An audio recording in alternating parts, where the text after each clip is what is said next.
When I started learning CAD years and years ago, you needed a high-end computer and very expensive software just to begin playing with it. And that made it really difficult for anybody to just kind of pick up and sort of develop the skill.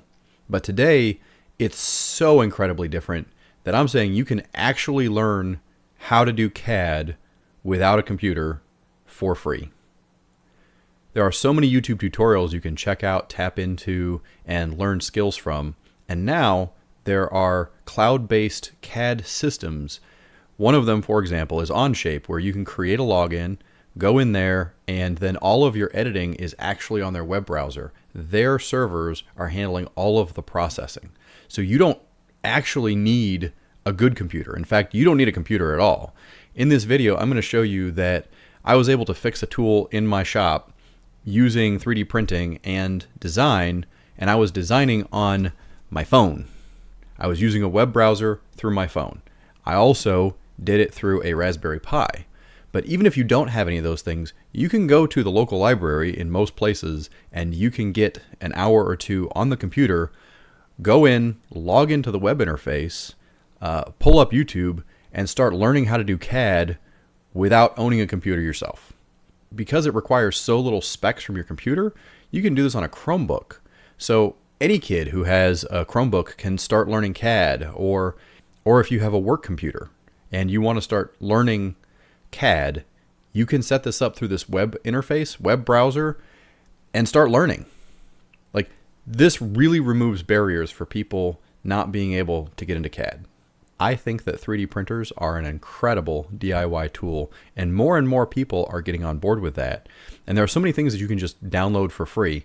But what I want to share with you is that you can make designs yourself for free very quickly, very easily, and with minimal skills, simple designs, you can actually do useful things. So let me show you what I'm talking about. So this is a stand for a chop saw that I bought years and years ago. This thing is so old that when I bought it, Ryobi tools were blue. And the handle that locks the saw to the stand busted off on both sides. So now the saw can fall off the stand, which is really bad, dangerous, and also bad for the tool as well. This has also lost its feet over time. I think I only have one left. So what we're going to do is we're going to design new feet for this thing and replace these little handles so that the saw actually functions as designed. So as promised, here is my phone setup. So I've got my phone plugged into the screen right here through an HDMI cable. It's got a little docking station through USB-C. We've got the mouse and keyboard plugged in. The phone's being charged. I've got a pair of calipers and the foot that I'm going to design.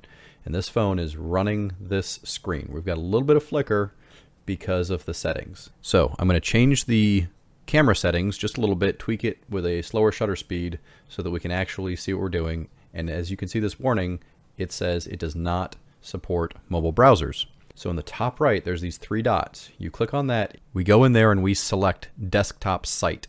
It reloads, that warning is gone. And like I said, this is a special feature of Samsung. I wish everybody had it. Samsung DeX is really cool. And I think I'm going to do some more videos with some of the things that you can do with it that are super cool, but that's for a different video. So we log in to OnShape, we type in our document name, and we get to designing. Since we're designing this round foot, it works around an axis, so I'm planning that I'm going to do a revolve. So I take some measurements off of the foot, and then I will create a sketch, and I will sketch out the 2D profile of what that foot should look like, and then I'm going to revolve it around the axis. That 2D profile should only be a slice of what it looks like. It's not what the thing would look like as a full 2D profile, but it's just a slice. So one quadrant, one side of it. So we're going to get rid of everything else that isn't the other side of it. So I'm going to take some measurements using calipers. You could use tape measure or whatever's available to you. I'm going to dimension the part based off of my measurements, and then I'm sort of imagining this geometry looking at the foot and seeing what it should look like. I'm planning to print this with the circular side up, so the reverse of what you see on your screen. That's why I'm putting a 45-degree angle in there, because it makes it easier to print. So after I dial in all of my dimensions, I go up and I select revolve. I select my feature, then I spin it around the axis, and there we have the basic shape of the foot. And there's some, little chamfer features and other things that I can throw on there, but that's the basic shape of the foot.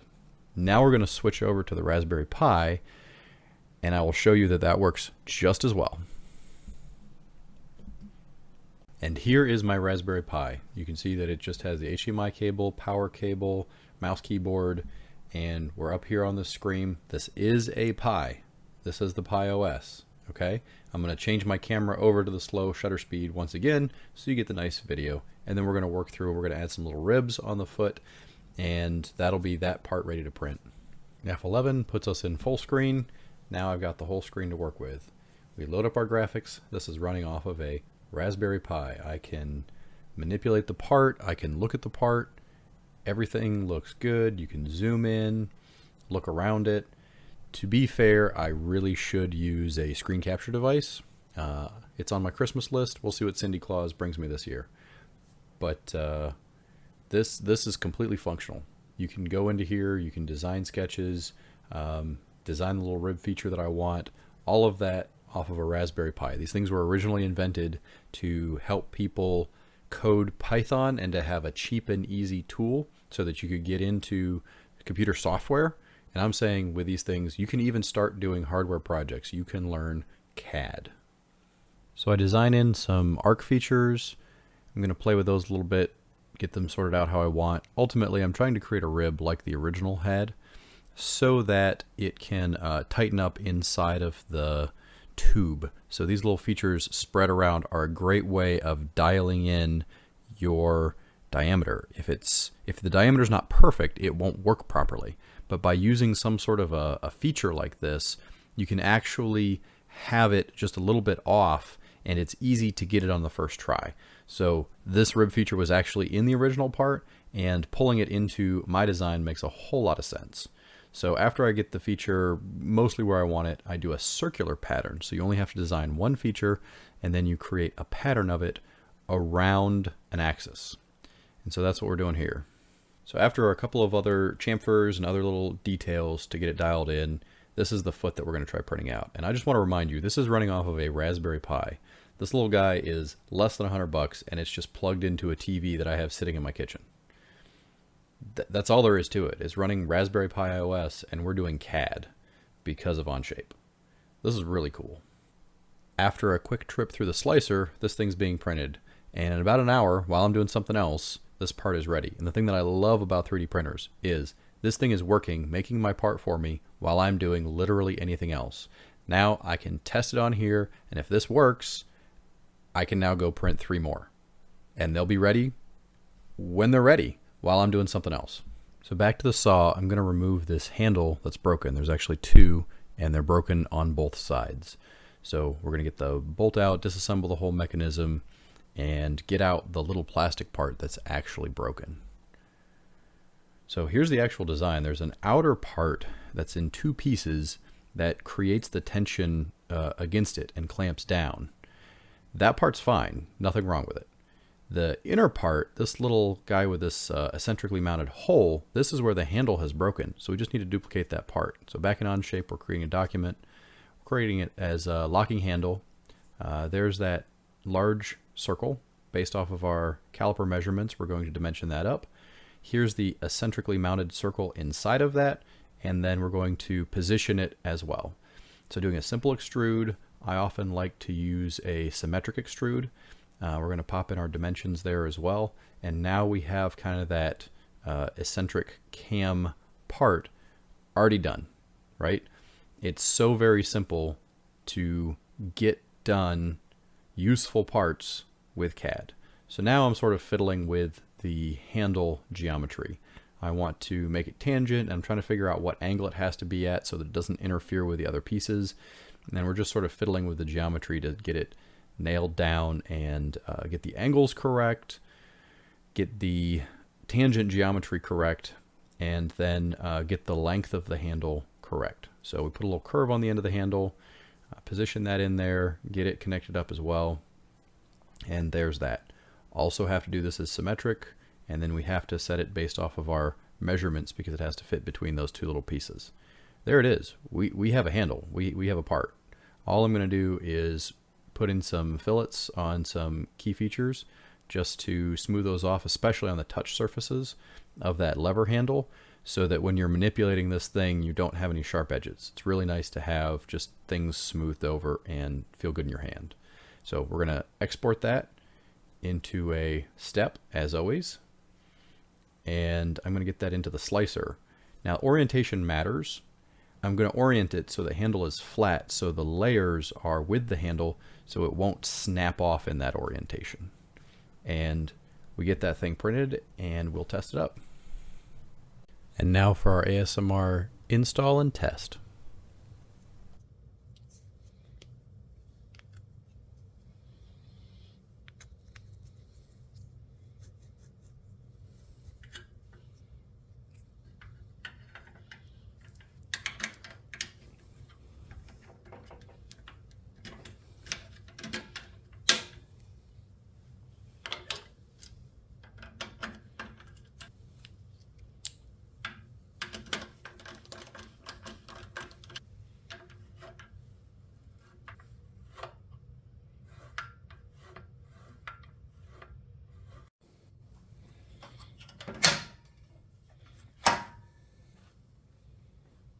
I hope that you found this video interesting and useful, and makes the point that very simple designs can be useful in the real world, and that whatever computing resource you have access to today, you can get started and you can start learning a new skill. So if you're someone that's been kind of curious about CAD but didn't know where to start, or was concerned that it would be expensive, I really hope that this video inspires you to just go experiment with it, especially if you're a younger person that thinks that this might be a career field that you're interested in.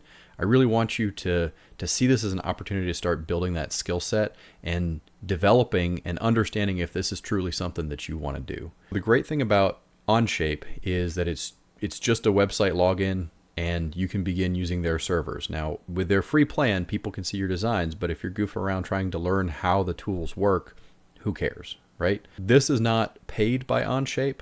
I have no relationship with them whatsoever. I'm merely using them as an example of a tool that you can use to your advantage for free. There are a bunch of other CAD programs out there as well that you can look into and research. Some of them are installed, some of them are completely free, some of them are much more expensive. But the basic idea of parametric modeling that you learn in OnShape is consistent in Fusion, SolidWorks, and other programs as well. So learning it here with these tools enables you to then move into other tools as you develop and grow your knowledge. So it's a great way to start. The price is right. If you found this video useful, I hope that you come back for more videos on a variety of topics, sharing different ideas and approaches to problems.